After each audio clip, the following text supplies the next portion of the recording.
Jueves y viernes. Ajá. Sí, los voy a ver el día viernes entonces. El jueves sí voy, pero voy en la tarde, voy a las 2 de la tarde. Entonces, pero no tengo clase con ustedes el jueves. Mm,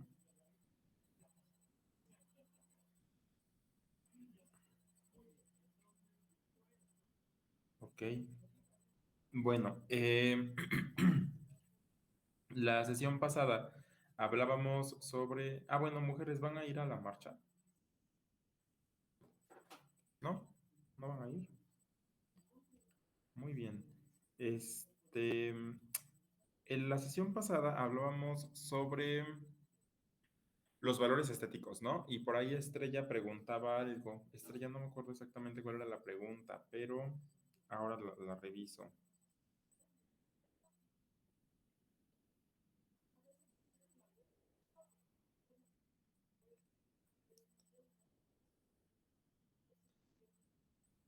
Estrella preguntaba que si los valores estéticos eran forzosos en la arquitectura, que si eso hace que se vean mejor o peor la pieza. ¿Cierto? Esa era la pregunta, Estrella. Vamos vamos a ir desmenuzando esto. Los valores estéticos, vamos a regresarnos un poquito hacia atrás para, para ir entendiendo, para ir entendiendo algunas cosas e ir justamente desmenuzando otras. Cuando hablamos de los valores estéticos, tengan en cuenta que en- se supone que nosotros hacemos las cosas de alguna manera basándonos en lo que vemos en la naturaleza, ¿no? Entonces, de repente los arquitectos de manera sí consciente lo hacemos. No sé si recuerden al principio cuando veíamos la diferencia entre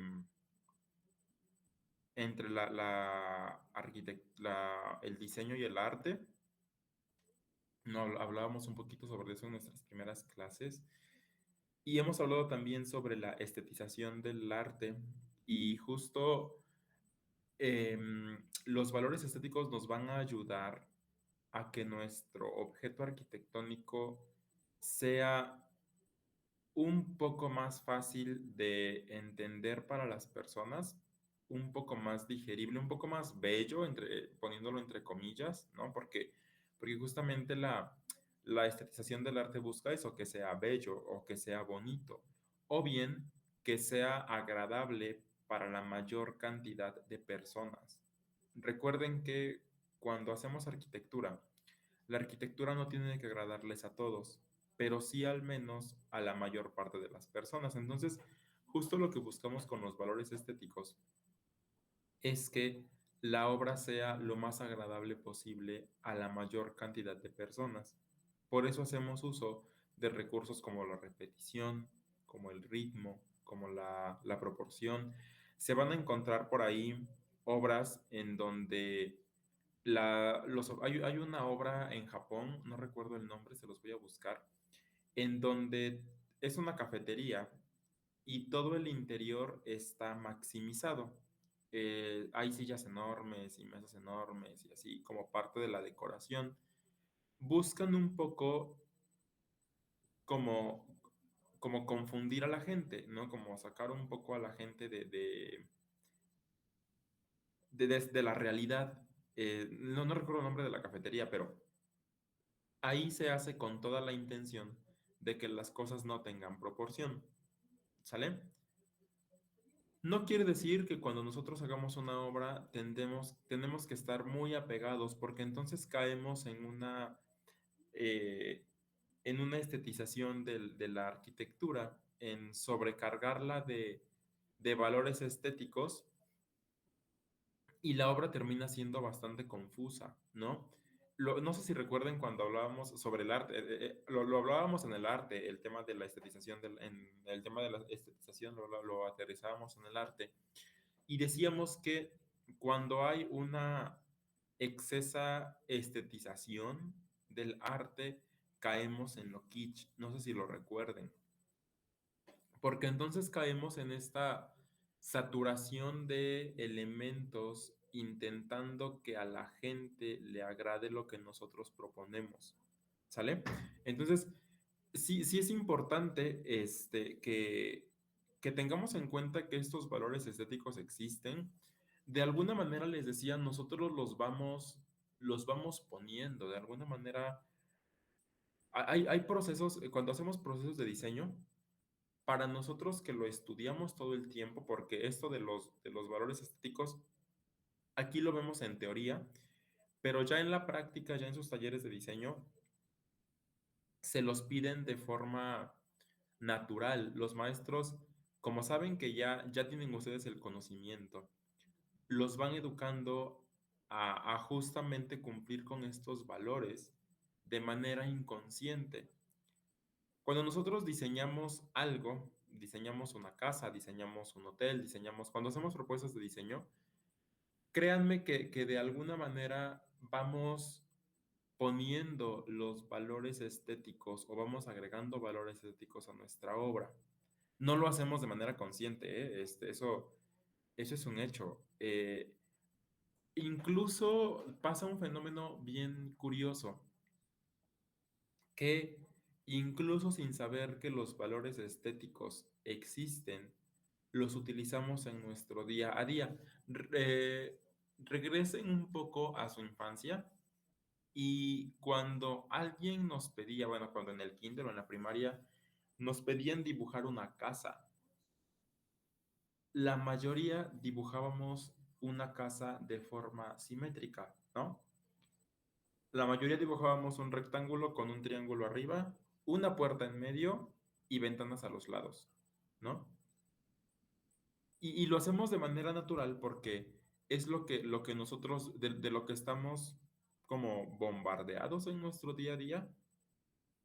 ¿Sale? Entonces, no es como que todo el tiempo estemos pensando, no, esta obra debe tener estos valores, ¿no? Debe tener axialidad, debe tener esto. No necesariamente, porque, por ejemplo, ¿llevan geometría descriptiva ustedes o llevaron geometría descriptiva o algo así? ¿O llevan dibujo constructivo?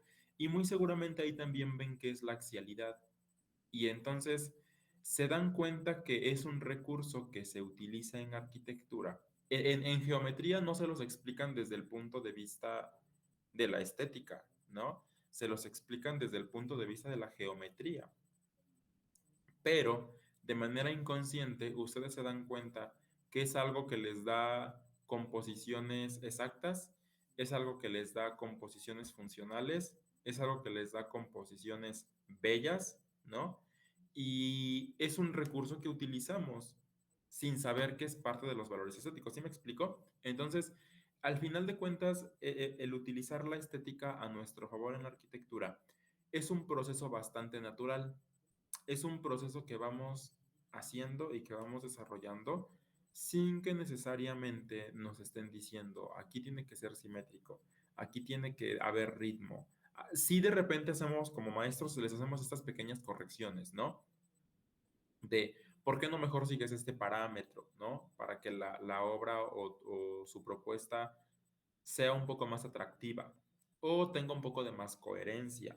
Por ejemplo, cuando hacemos diseño de interiores, siempre les hablo de la importancia de la concordancia entre la parte exterior y el interior de la casa, ¿no? Y tiene que ver también con valores estéticos, tiene que ver con el valor del carácter, ¿no? Que la casa por fuera debe hablar lo mismo que la casa por dentro. Entonces, de manera no consciente, todo el tiempo como arquitectos, como arquitectos y como diseñadores de interiores, estamos haciendo uso de estos valores, ¿sí? Y les digo, es un proceso bastante natural y es un proceso, yo no sé en qué momento, estaría padre como ponernos a pensar en qué momento empezamos a hacerlo, porque yo lo hago de manera inconsciente. O sea, yo cuando hago propuestas arquitectónicas, sí pienso en estas cuestiones, pero lo hago de manera muy natural y muy así, no muy como, creo que se vería mejor si le pongo esto, creo que se vería mejor si hago esto, ¿no? Pasan también cosas curiosas cuando hacemos procesos de diseño. porque muchas veces nosotros concebimos al objeto arquitectónico desde la planta y la gente no lo va a vivir en la planta, la gente lo va a vivir en el alzado, la gente va a vivir la fachada, la gente va a vivir el interior y entonces de repente nos preocupamos mucho porque la planta sea muy funcional o que la planta tenga ciertos valores estéticos y dejamos de preocuparnos por el volumen. Entonces también es importante que cuando hacen ustedes diseño, piensen al objeto arquitectónico desde todas sus partes, desde el objeto arquitectónico como una planta, el objeto arquitectónico como un alzado, pero también el objeto arquitectónico como parte del todo. Hablábamos la sesión anterior que no podíamos, o bueno, sí podemos, pero no deberíamos, proponer objetos arquitectónicos fuera de contexto, a menos que tengamos una muy buena justificación. Y eso tiene que ver con estudio del contexto, y eso tiene que ver porque los urbanistas aprenden a que deben cuidar la imagen urbana. Ellos no lo ven desde el punto de vista de la estética, ellos no dicen, no, los edificios deben tener un carácter asociado uno con otro, ¿no? No lo ven así, ellos dicen, debemos crear una buena imagen urbana. ¿Y cómo creamos una buena imagen urbana? Bueno, que haya un equilibrio en la ciudad, ¿no? Y entonces que todas las casas respeten ciertas alturas y que todas las casas respeten ciertos colores y entonces empiezan a organizar y a planear la ciudad. Cuando nosotros hacemos propuesta de diseño, entonces hay un reglamento y nosotros como arquitectos sabemos que somos responsables de no sacar de contexto esta vivienda. Le estamos imprimiendo un carácter al objeto arquitectónico de manera no consciente, ¿no? De manera natural. Ese es el punto importante de estudiar a la estética. Está muy padre que ustedes entiendan por qué es importante desde un punto de vista más razonable y no solamente porque les digan, no puedes poner tales colores en este fraccionamiento, no puedes poner esto, ¿no? O no podemos hacer esto. Ya les había hablado mucho de este lugar de San Pablo del Monte que me encanta como ejemplo en temas de diseño, por esa cuestión, porque no hay una correlación entre las viviendas. Bueno, sí la hay porque todas son diferentes, pero no hay una buena imagen urbana, ¿no? Entonces, por eso perdón, por eso la importancia de que nosotros comprendamos qué hacen los valores estéticos en el objeto arquitectónico para que entonces nosotros podamos hacer mejores propuestas de diseño, ¿sale? Que sí las hagamos un poquito más conscientes, porque les digo, lo hacemos de manera natural y de manera no consciente. No caer en una falsa estetización o en una excesiva estetización del objeto arquitectónico también es importante, porque entonces el objeto está lleno de un montón de cosas y ojo, también, ¿saben qué pasa? Que a la hora de hacerlo de esa manera, a la hora de estar pensando tanto en que tiene que ser estético y tiene que ser estético y tiene que cubrir esos valores y tiene que ser bello y tiene que ser bonito y tiene que agradarlos a todos, ¿saben qué pasa? Que nos perdemos. Es importante que tengan en cuenta cuál es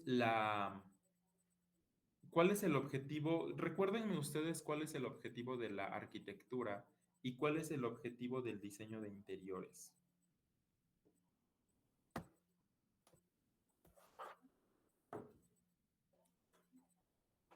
¿Quién? No sé si estoy bien, pero me parece que sea funcional más que nada, que sirva, por ejemplo, en este caso la vivienda, que sea funcional para el cliente, o sea, que no, bueno, sí, que sea funcional.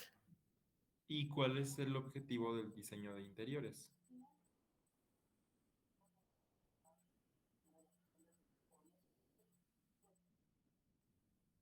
¿En serio? ¿Quién más me dice cuál es el objetivo del diseño de la arquitectura y del diseño de interiores?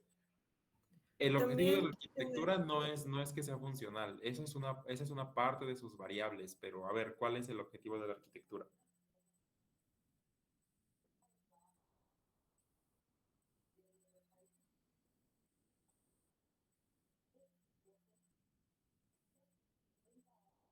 Jaime, ¿cuál es el objetivo de la arquitectura?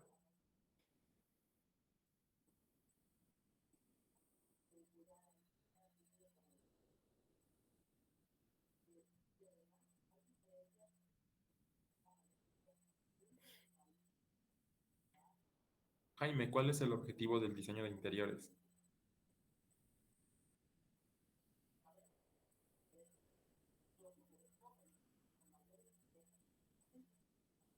No me acuerdo, profe.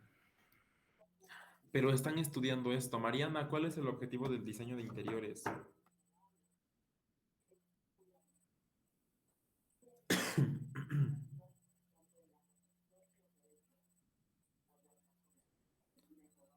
Mariana, Podría ser el diseñar espacios dependiendo como de un usuario, mm, según atendiendo como ciertas necesidades.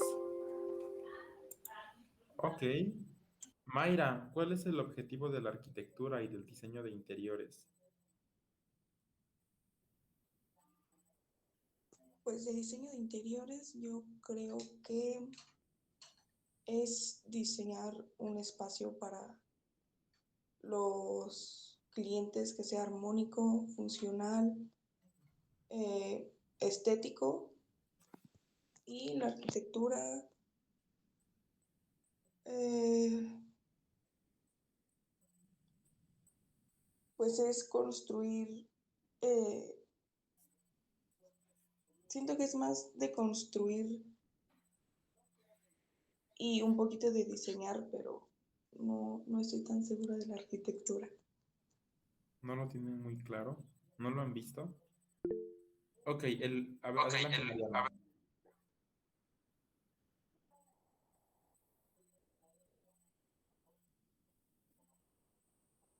Mariana, la escuchamos.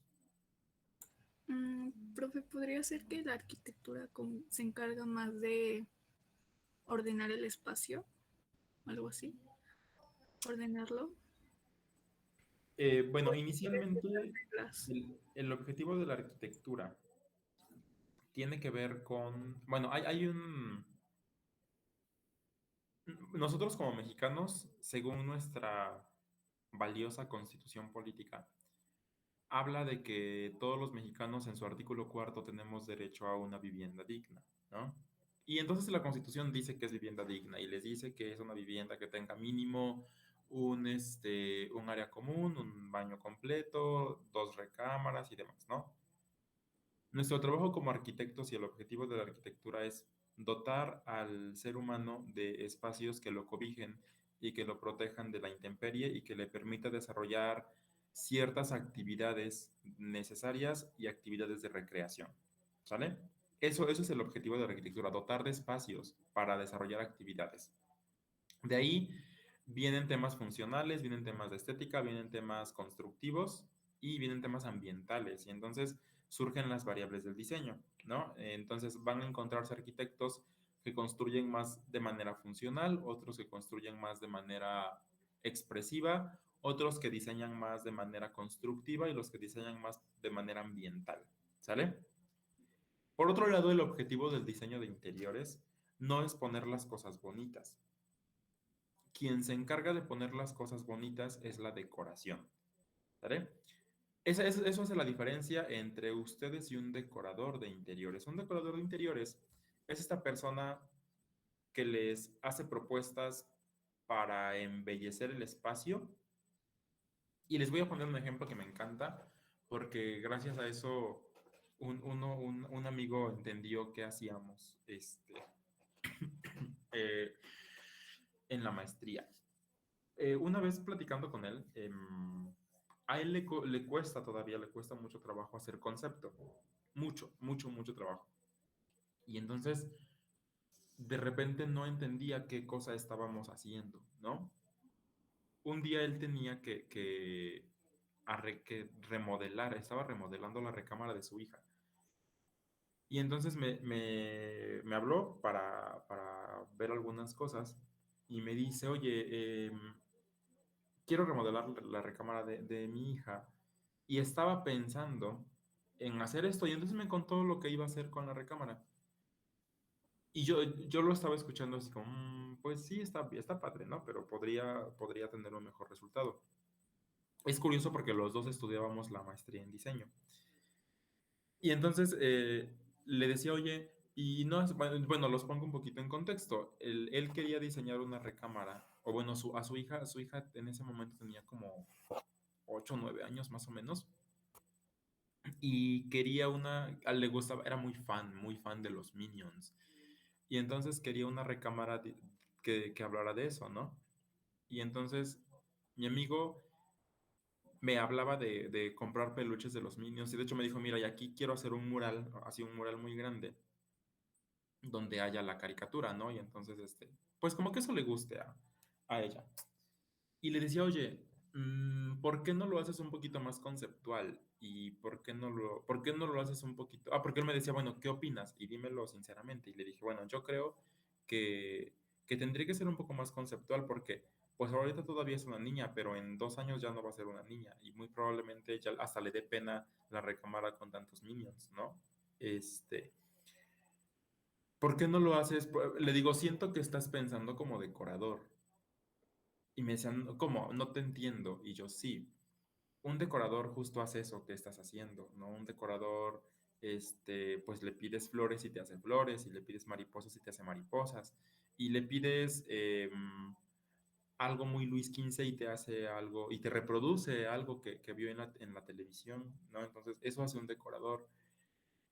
Me gustaría que lo llevaras más allá y lo pensaras justo como diseñador, qué es lo que estás haciendo. Y me decía, según tú, ¿cómo es pensar como diseñador? Y yo pues desarrollar el concepto. Y entonces, a lo mejor en lugar de tener minions por toda la recámara, le dije un ejemplo, te voy a poner un ejemplo con la cama, ¿no? Eh, ¿Por qué no pensar en que la cama va a ser con una sobrecama en color amarillo, unas almohadas en color blanco y otras almohadas en color negro y una frazada en color azul? De manera inconsciente tienes un minion ahí en la cama y no necesariamente tienes una pared de minions y minions por todas partes.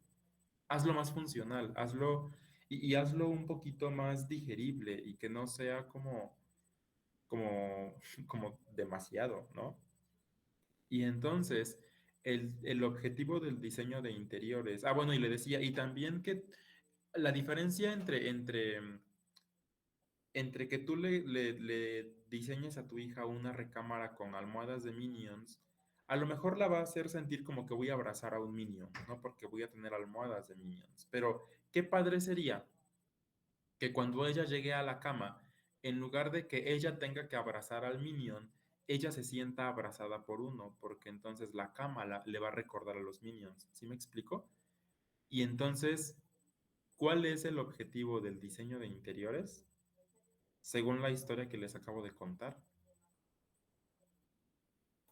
Yo siento y bueno, desde siempre fue como que pensó de que es más que nada como crearte sensaciones, crearte una experiencia, no tanto que se dedique a que se vea bonito, que se tenga que ver padre, sino que tenga que crearte algunas sensaciones el estar en ese espacio, como se ha hablado a lo mejor hasta con la psicología del color.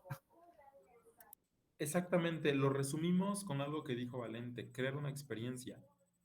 ¿Sale? Crearle, en este caso, crearle a su hija la experiencia de que a la hora que ella se duerma, la va a abrazar un minion, porque lo está viendo de manera inconsciente en la cama. ¿Sí me explico? Entonces, es muy difícil, regresándome un poquito al tema porque me estoy desviando, es muy difícil conjuntar todos los valores estéticos cuando tenemos objetivos distintos. ¿Sí? Eh, con la arquitectura es un poquito más fácil, con la arquitectura sí es un poquito más fácil como conjuntar cosas que tienen que ver con la estética del objeto. Con el diseño de interiores ocurre algo un poquito diferente, porque, porque a la hora de buscar la experiencia en el usuario, tengo que sacrificar ciertos valores estéticos, ¿no? Tengo que sacrificar ciertas cosas. Porque si quiero, porque no estoy pensando en que al cliente o al usuario le guste o le disguste.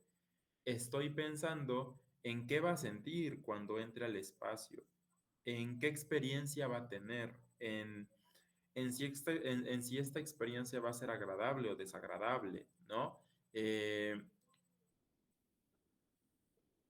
En donde sí entra la estética, en el diseño de interiores y que es algo bien importante y es algo que siempre quiero que tengan en cuenta, que también es algo que ya les había dicho, es que siempre pregunten qué quieren lograr con el usuario.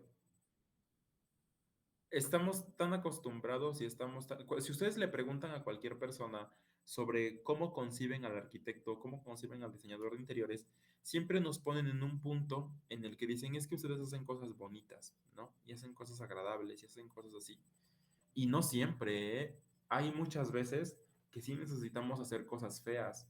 Hay veces que va a ser necesario diseñar cosas que no sean tan agradables, ¿no? Es importante también aprender a que necesito diseñar espacios que me generen incomodidad, en espacios en donde yo quiera llegar, estar un ratito y luego irme.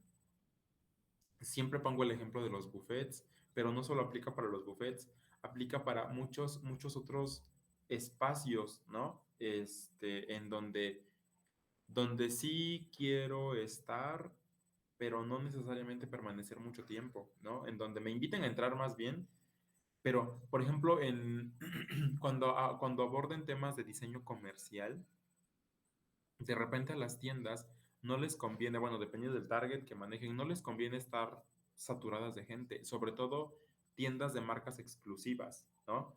Cuando, cuando ustedes diseñan una tienda para una marca exclusiva y con el diseño de interiores atraen a demasiada gente, eso le quita exclusividad a la tienda, ¿sale? Porque entonces la gente piensa, es una tienda para todos, no es una tienda para, no solamente para mí o para ese sector de la población. ¿Sí me explico? Entonces, tengan mucho cuidado con no perderse en esto, en que en arquitectura, respondiendo a la pregunta de Estrella, en arquitectura sí puedo hacer cosas que tengan mucho que ver con temas de estética o con valores estéticos. En diseño de interiores lo procuramos, pero no necesariamente. O sea, sí, tienen que irse mucho más por la experiencia, ¿sale? Si su objetivo solamente es hacer a la arquitectura bonita o al interior bonito, entonces tengan en cuenta que lo están pensando como decoradores, no como diseñadores, ¿va? ¿Alguna otra pregunta hasta acá? ¿O algún comentario que quieran hacer?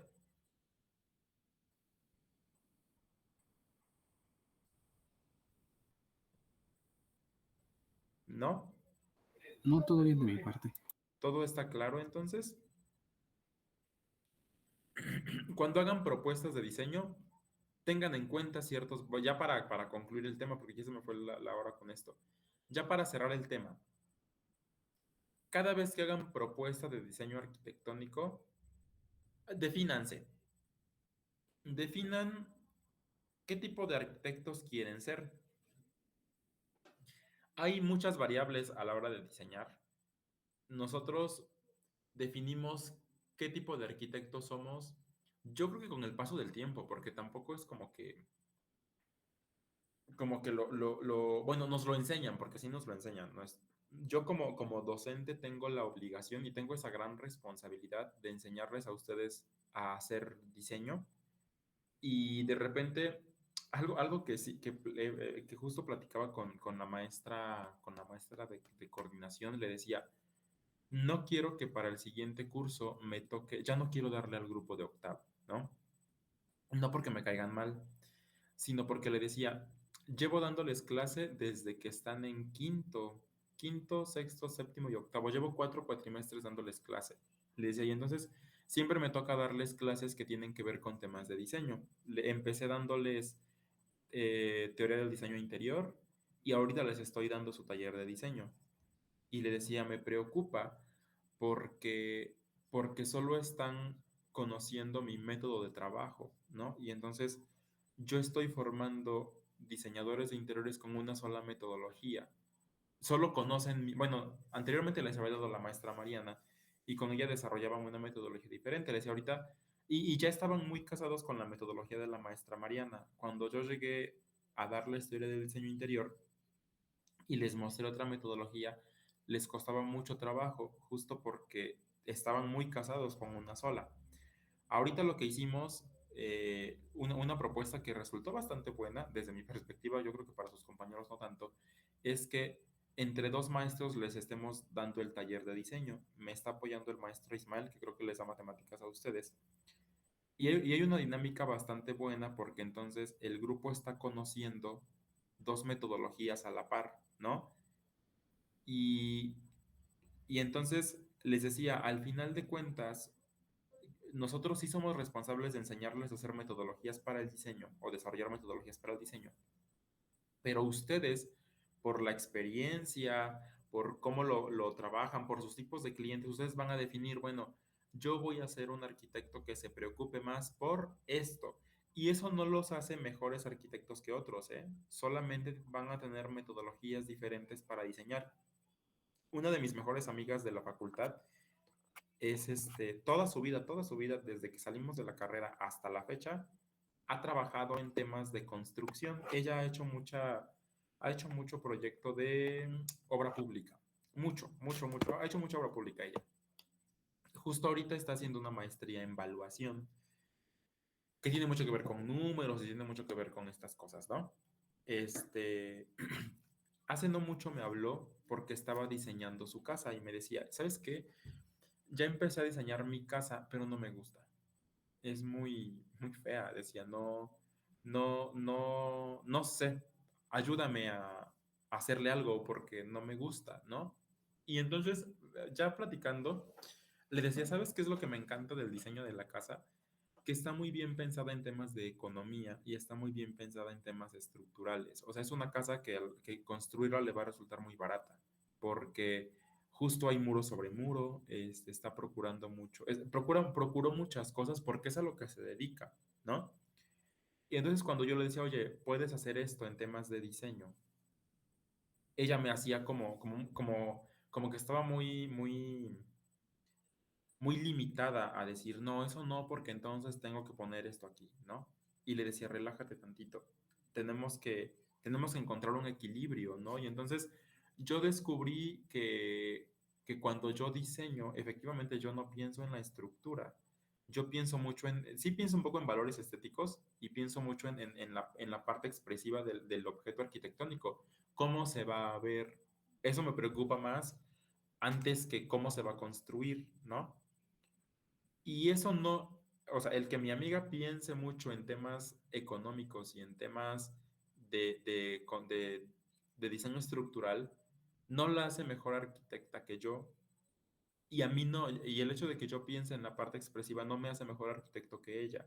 Solo tenemos diferentes visiones de la arquitectura, ¿sale? Tenemos diferentes metodologías. Entonces, cuando ustedes lleguen a un punto en el que tengan que trabajar por su cuenta, ustedes van a definir, yo quiero ser un arquitecto expresivo, quiero ser un arquitecto funcional, quiero ser un arquitecto constructivo, quiero ser un arquitecto ambiental, ¿no? O quiero ser un arquitecto que se preocupe más por la economía. Y está bien, y entonces van a tener la difícil labor de todos estos valores estéticos que hemos estado viendo y todas estas características del objeto arquitectónico, las lleven a la vivienda sin sacrificar su esencia como arquitectos, porque eso creo que eso es lo muy importante de estudiar la arquitectura desde esta parte, ¿no? No, no arremetemos contra lo que pensamos, sentimos, decimos y demás, y no arremetemos contra nuestra esencia, sino que la mantenemos pues teniendo en cuenta ahora todo esto que acabamos de estudiar. ¿Sí? ¿Me expliqué y llegué al punto que quería llegar? Ok, pues entonces por mi parte es todo el día de hoy. Este, me gusta mucho esta dinámica de empezar la clase respondiendo una pregunta que tengan ustedes, porque eso quiere decir que están poniendo atención, quiero pensar. Me indica que que les está interesando y entonces se cuestionan. Sí les había dicho, ¿no? Me encanta cuando se cuestionan cosas. Me gusta cuando me cuestionan cosas a mí, porque a mí también me ayuda a crecer como maestro. Entonces, yo sugiero que, que antes de que empecemos la clase, la próxima sesión, ustedes pregunten, ¿no? Pregunten sobre lo que vimos hoy, algo que no haya quedado muy claro, analicen el tema y la próxima sesión me gustaría iniciarla de esta misma forma, respondiendo a una pregunta que tengan ustedes. Si quieren mandar la pregunta al grupo, mándenla como para que sepamos por dónde vamos a iniciar la clase, la próxima sesión. ¿Les parece bien? Muy bien, pues entonces vayan a desayunar y los veo el día viernes en la universidad. Cuídense, tengan muy buen día. Gracias, Gracias, profesor. profe. Hasta luego. Hasta luego, gracias, profe.